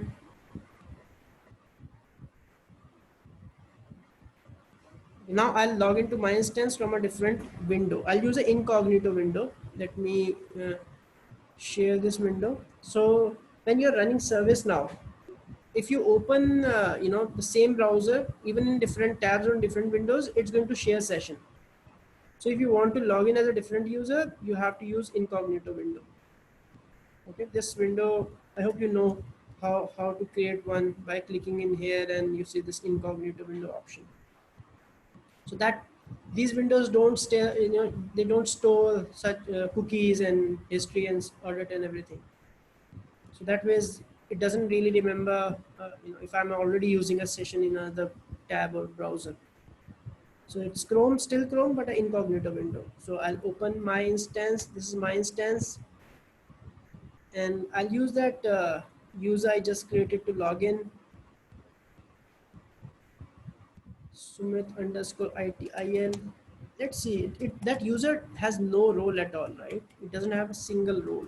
That means it's an end user. Let's see what an end user experience is by default. So that's an end user. They see self-service. They see very basic stuff: live feed, connect, password reset, targeted communication, self-service options. They don't see a lot.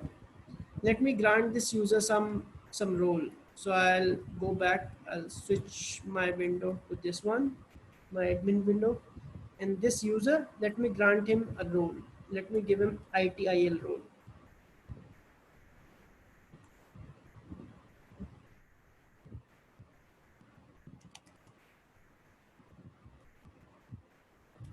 I'll bring it here, save it. Now that user has ITIL role. And you also noticed a lot of other roles are granted to that user. The reason being, I don't know if I explained that earlier. The reason is these are the child role for ITL role. If I open this role, you'll see all of them are probably child role. It contains these roles. That's why when I granted ITL, it also granted all these roles. And that is okay. That is how system is designed.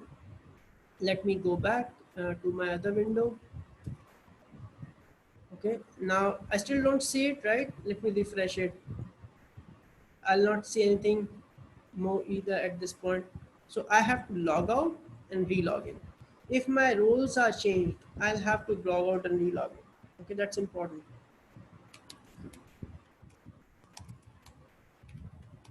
Now I'm an ITL user with that role. So earlier I was just an end user, no roles. ServiceNow doesn't charge for end users. Remember that. It charges for anybody who's having a single role. So we have our ITL role and a lot of others. Now see a lot of other options here, right? On my left, you see so many options. But do we see logbook? No, we don't see logbook because access to that application is restricted. Let's switch windows back to my logbook. Look at this. The access to this application or menu is restricted with the role called logbook user. So the moment I created this table, system automatically created one role for this table. It automatically creates a role with that table. So let me take this role, grant it to that user, and that is where they should start seeing this application.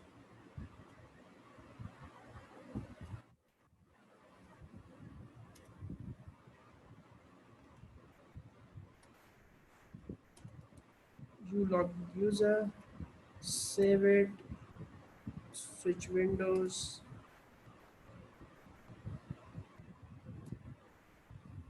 Okay, refresh, nothing will come up.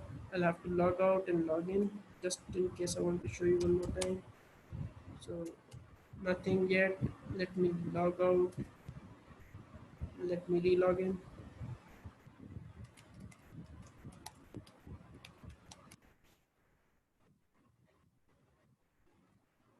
Logbook. Okay, now you see I've got that. Now I have access to it. I can create users if I want. I mean records if I want, and just use it like the way I designed it for them. So that's how you control access to roles. And see, this is a non-admin user. You don't have options to edit any of these, or you don't have access to system definition. You don't have those right-click menu items for configuration. You have nothing like that because it's not an admin user. So right-click, you don't have those options to configure list. You have basic options to sort and group and export and stuff. So it's important you create a non-admin user also and see what their behavior, the experience is in the platform. We go back again. So that I think we covered the topic. We talked about restricting an app and a module to a role. The last thing we would like to see is the use of a UI policy. Okay, and almost 2 hours. Today it's 1 hour 50 minutes. I think another 10 hours, 10 minutes, sorry, 10 hours, 10 minutes will wrap up. So imagine, the moment it has something. So incident number, if it has any value, I want to turn this field to read only. I don't want them to change it. But if you blank this out, I want them to change it, to be able to change it, right? Just because maybe, say for example, if this is optional, then that means this field will not have a value if they leave it blank.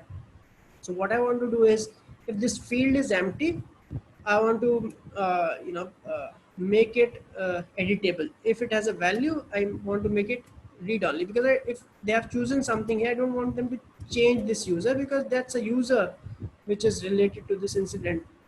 So just a simple example. We discussed last time that UI policies broadly lets you control three aspects of fields on form. So if you want to make any field or a set of fields read only editable, or you want to make them visible invisible, or you want to make them mandatory or optional. So these three aspects: visible, invisible, mandatory, optional, read only, editable. If you want to change these behavior of any field or set of fields on form based on certain conditions, UI policy is the way to go. So let me say, let what do we want to give this UI policy and a short description. Let's it's going to control. So I would say read only oblique editable behavior for user field based on incident. Because that's what it is precisely going to do. It's going to control this behavior for user field based on incident value. Order, I hope I explained the importance of order field last time. And most of the components like client scripts and UI policies, where you can have more than one UI policies client scripts with the same conditions. you'll have multiple client scripts running in a single transaction. The moment someone clicks on load, you may have 10 scripts running. When you change a field value, you may have 20 scripts running. In what order you want to run them is determined by this order field. The system executes scripts from lowest to highest order, and it's important sometimes to understand that your system might misbehave or might not behave the way you expect it to if the orders are not correct. So I'll just leave it for now because I know there's nothing else I'm doing here. So what I want to do is first thing is if incident number, if it is not empty, it's not empty. Okay, and I want to run it even on load, and I want to make sure it reverts the changes if it is false. We discussed the importance of reverse if false also. So if the condition doesn't match, whatever I did when the condition was matching should be reverted. So what I do is new, I'll the field is user. Okay, I want to the user field here, this field, I want to turn it to read only true. Okay, similarly you have options of visible. You want to make it visible, invisible, you want to make it mandatory or not. These three aspects you're controlling on this field. The, this is clear the field value checkbox. If your field happens to be a text field which you are controlling, you might want to erase the value when they are hidden. So choose this. If the condition is false, it's going to wipe out the value because that's what you want. If you're hiding it from the form, that means you don't even need the value inside it. So I'll leave it for now as it is. So I just want to turn the user fields uh, read only aspect to true. So I want to make it read only if the incident number is not empty, and if it is empty, I want to, I've checked that for a field called reverse if false. Let me go to advanced view. I click this advanced view related link and I see this reverse if false checkbox here. So that is also checked. That means if the condition is not true, it's going to make this field editable. That means if the incident number is empty, it's going to make this editable. That's what I want, right? Let me reload it, reload the form. Okay.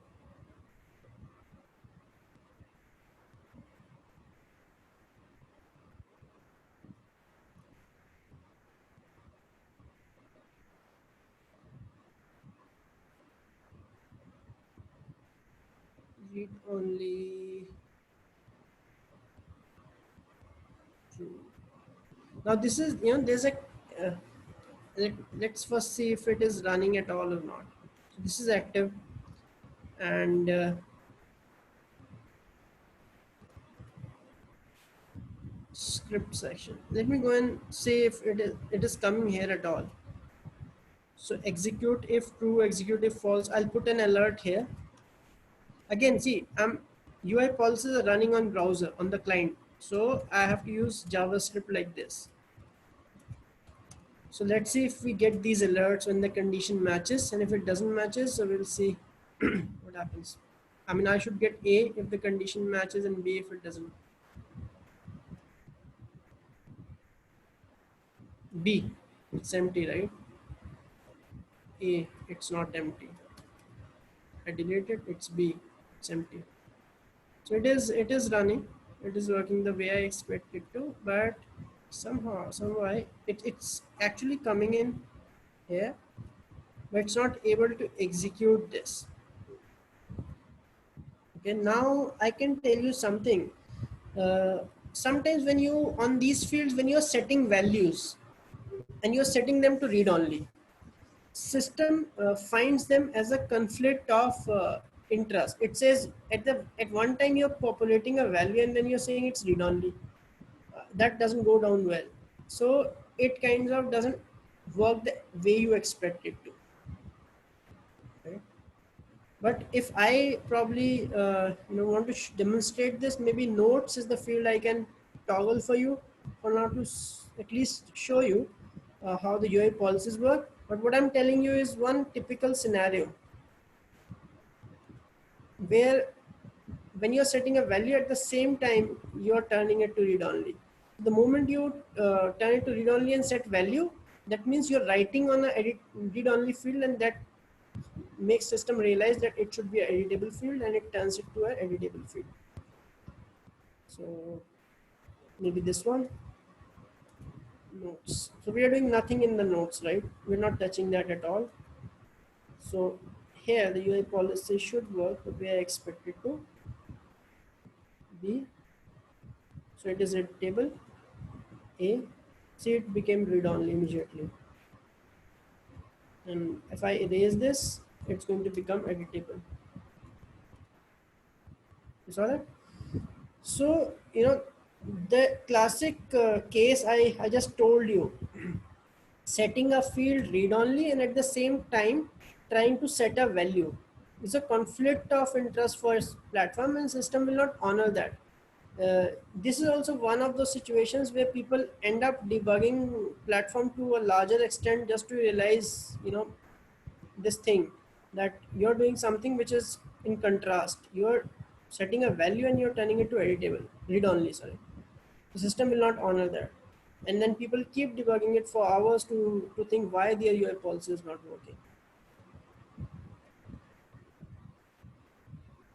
All right, guys, I think that's pretty much it for today. Almost 2 hours of a session. I think that was useful. We covered a lot. We covered probably everything we aimed for today. That's a good progress. I'll quickly go through the chat to see what questions you guys have, and I'll try to answer them. Just bear with me. Do we have database diagram? Right. That's the first question that came to me. Database diagram. So let me share my screen once again. Okay. So if I go to tables, right? You go to the second option called tables and columns. You don't go to tables, you go to tables and columns, right? You click on this. Here's the set of tables I have in system. So I told you task is an important table. Let's try to pull up that table, task. And this is the table I was talking about. The moment you click on that, you see all the fields in that table. You click on a particular field, you see attributes specific to that table. It's a database level view. Then you have the schema map button at the bottom in the middle. You see this? You click on that, and that's going to bring up a relationship diagram of this table with respect to other tables. It's a huge table with a lot of relationships, so it's time consuming to load that. Now you see these tables, and then if I scroll down, you'll see there's a task table at here at the middle, and then it has relationship with other tables. So there are a couple of things here for this entity relationship diagram, I would say. So there are show reference tables and referencing tables. So there are two things. Tables. This particular table is referencing, and then there are tables which are referencing this table. So using this table as a reference field, what fields this table is using as a reference in some of the fields, and what other tables are using this table as a reference on some of these fields. So reference table, referencing table, and then extended tables. What tables are extended from this? For which set of tables this act as a base table, and then show extending tables, the table this table is extending from. You see all that relationship in this diagram on through schema map. Then talking about database schema, if I go to dictionary and I open this dictionary here, this is a complete, I would say data dictionary, complete. So every table, every column and all attributes. So if I just talk about my table, we just created logbook.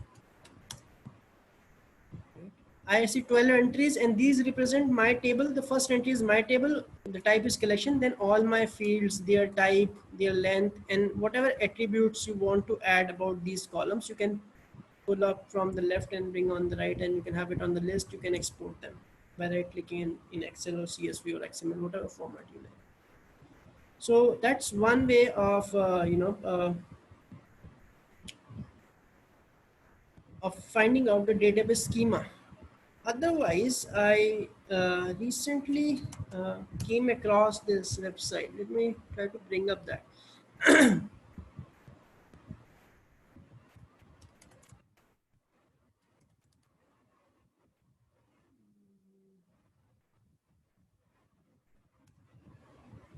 This one.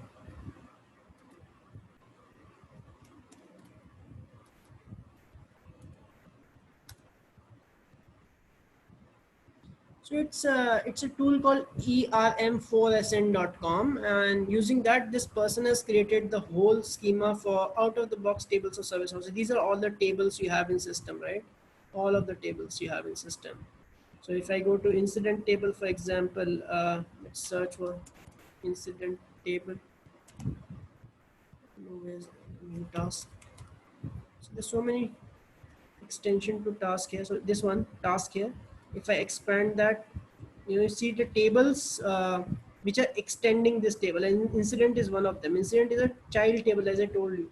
Change request is a child table, and then from change request there's a table called change request IMAC that gets extended. So let me open this incident table. If I click on that, you see the relationship of incident with task and subclasses and siblings and table details, attributes, field lengths, everything.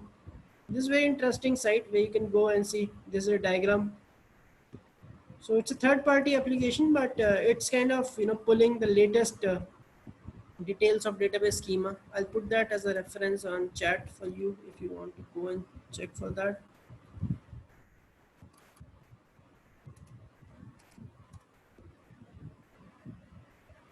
This was shared to me by one of my friends and I found it interesting. All right, that was one. What else do we have on the chat? I've created a table and did not select add to module menu option, but after table creation, I want to add my table in a menu. How can we do that? Okay, you have created the table. Now you want to map it. So you can go to tables module. I think it should be here. Let me open this, my table entry. And yes, you can change.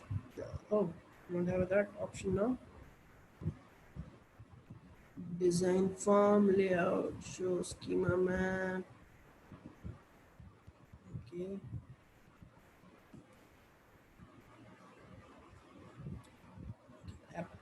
You want to map it to an application. Okay, let's do this. So applications, you have to just do it the other way around. So applications is what I have typed, and you have to go to application.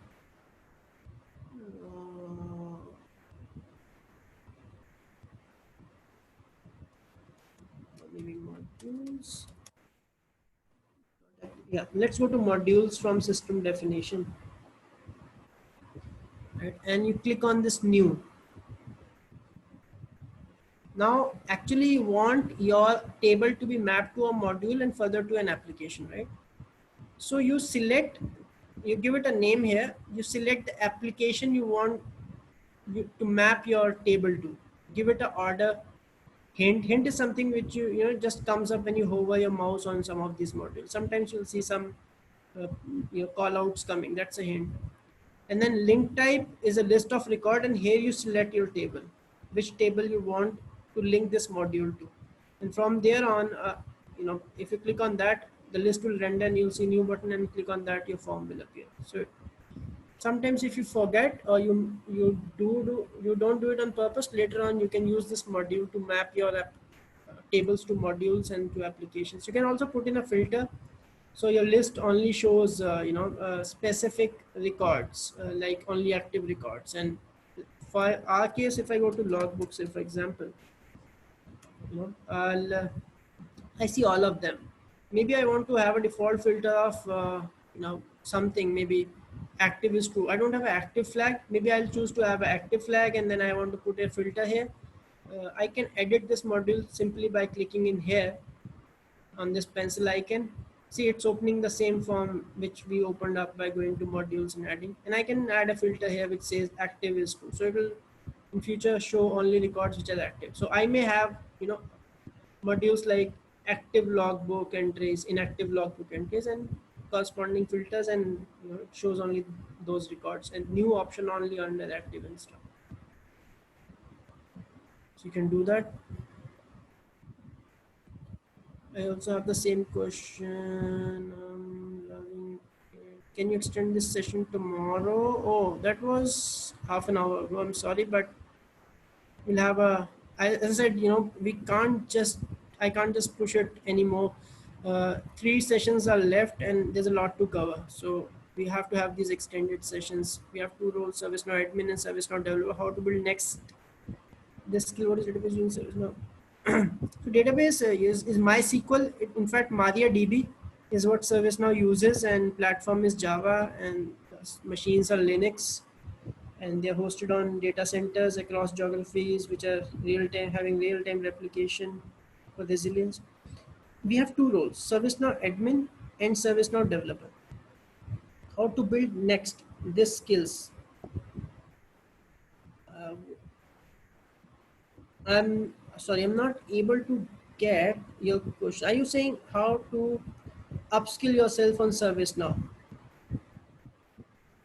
So, okay, maybe I am understanding it now. So if you're talking about career aspect of ServiceNow, we have admins, developers, but we have more. We have architect role also in ServiceNow. It's not a developer role, it's an architect role. We have a solutioning, pre-sale solutioning roles in ServiceNow, which only needs understanding of ServiceNow as a platform, functionalities it has, possibilities with it, what it can do and cannot do. So obviously a seasoned developer emerging as a solution architect, a technical architect, again a developer at some point. Admins do turn to developers. So the ladder is somehow, I see admins turn to developers, developer turns to architects, and architects should be technical and solution architects. But to upskill yourself, I think the reference material I shared, docs, YouTube channels, that's the only path. And the more you practice, I think the more you'll be able to understand. The platform is not very complex. Let me tell you, it just needs your time. It needs you to spend time with it, explore it. Even if you are not getting it, just go around the platform, try different modules, open them, see what happens, what are the different data types available. Just add fields, random fields on form with each type, and see what the user experience is. What do those different types of field look like on the form? The more you'll make yourself comfortable with the platform, the faster you'll become expert at that. And there's always scope for everyone to learn. I mean, nobody's an expert if anyone claims that, because this platform is rapidly growing. It's, as I said, 2 releases every year. It's very hard to catch up for anyone. And there's so many certifications that they offer. It's just not admin or implementation specialist or developer. There's so many other product specific certifications coming up, and now they need their certifications to be renewed every year. So it becomes a very rigorous exercise to keep yourself updated at all times and keep yourself certified and maintaining your certifications. Every year you have to reappear for the Delta exams to make sure your certificate, your licenses stay valid. So catching up with all that definitely needs a lot of self study and practice. There's no shortcut, I would say. I mean, but it definitely has it's a long path, but not a never ending path. I mean, if you commit yourself 6 months and 2 hours every day, I see no reason why would anyone not pick this up and they'll not enter this service now world. It's got a very bright career prospect, I would say that, but it's for you to decide you want to go in that direction or not. I'm having discovery and CDB background working on BMC tools. So would it be a requirement for me to go through the admin part assignment before starting on discovery and CMDB or ITSM? Yes, I mean, unless you understand ServiceNow, not maybe just ITSM, but ServiceNow as a platform, you need to understand all these components. Only then you'll be able to configure ServiceNow for your discovery and CMDB needs. So CMDB obviously is again a collection of tables, modules, applications, access policies. They call them access ACLs and access control lists. Yeah, I have to have knowledge of writing server-side scripts like business rules and script includes and transform maps, because your data that will come in has to be transformed and stored and validated for identification, updation, deduplication. So you need to have platform wide knowledge of ServiceNow before you start integrating your discovery and CMDB tools into it, or if you want to maintain it CMDB within ServiceNow. Not ITSM really. I mean, you don't need to understand how incident management and change management and service request management works, but otherwise, from the platform admin perspective, you need to understand the other aspects of this. But it's good to understand it from end to end, because then I think it gives you an opportunity to use it at its best capability. I mean, if you're just using it for CMDB, that's not going to really serve the purpose, because see, you have CMDB dedicated tools just caring about CMDB. ServiceNow is not just CMDB, it's about having all those service lines, ITSM, ITOM, ITBM in integration with CMDB, AMDB together, and tools like Discovery, SCCM integrated, which leverages the full power of the platform. If you're just using it to store CMDB data, it's not the best use of the platform. And if you want to make best of out of it, so you have to have knowledge of all the modules. I have 10 plus in service management, so where to start from? Go through all my videos, watch these videos, attend these sessions. There are a lot of other tutorials also available in ServiceNow on YouTube. I lately realized there are so many people, not many, maybe there are people who have posted useful tutorials for beginners in ServiceNow. I was watching one of them, and we all got our own uh, you know pros and cons. Maybe my sessions are more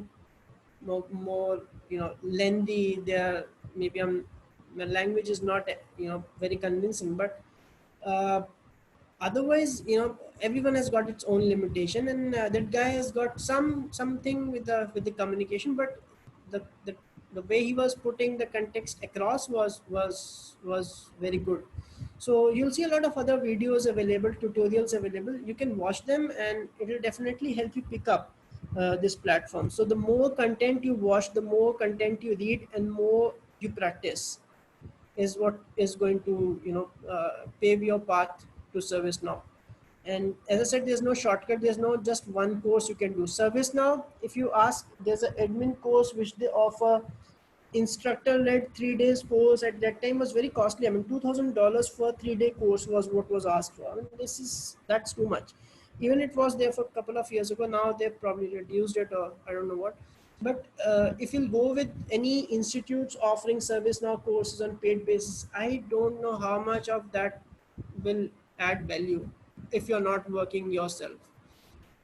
No matter which instructor you go to, no matter what tutorials you choose, if you're not doing self study, it's not going anywhere, trust me on that. But as I said, 6 months is probably what I think a beginner will take if they commit themselves 2 hours every day to just practice around ServiceNow. So like if we touched upon UI policies and client scripts today, your takeaway should be to go and read about them and watch videos around them, maybe today, tomorrow, and the after, before we meet in the next session. So try to do that. That's the only way. Do we need learn ITSM module separate from learning? And no, ITSM, ITIL and ITSM is a different thing. ServiceNow is just implementing it and making teams follow ITIL and do ITSM. ITIL, incident, change, problem, request, how these processes work, how they interface with each other is a different topic altogether. In general, I covered what service is, what what is involved when we talk about service: infrastructure, humans, and machines. And then problems we face are called incidents, and services we need additional are called request. That's what I covered. But if you want to go into more details of change and problem and release and knowledge and CMDB and AMDB and how they all shake hand together, that's an ITIL stuff. So you should be enrolling for an ITIL V3 foundation course. If you're not done that, my recommendation is to do that. That's definitely going to help you understand ServiceNow implementation, not admin part, but implementation part in a better way. So having a good understanding of ITL processes definitely helps. It's not mandatory, but it helps because then you'll be able to relate ServiceNow to that. When I say incident, you'll understand what incident is. When I say request, you'll understand what request is. When I say change request, you'll understand what it is.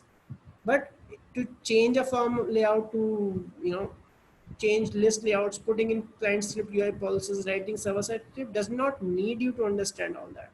But it's good to understand that because then only you'll be able to interact with people who are consuming this service now, because those people are daily people who care about ITSM and they speak ITIL language. They don't say, okay, I've got a problem. They say, I've got an incident. Okay, they'll say, I got a request and I want this change to be done. They'll not talk about, I've got a problem or I need something. Can we modify this? No, that's not the language they'll use. And if you don't understand that, you'll not be able to coordinate with them. So it's important you do ITL and you understand ITL. It's a 3-day course. Many institutes offer that. I don't know if it's offered for free also online, but try that, and it's good to understand ITIL foundation.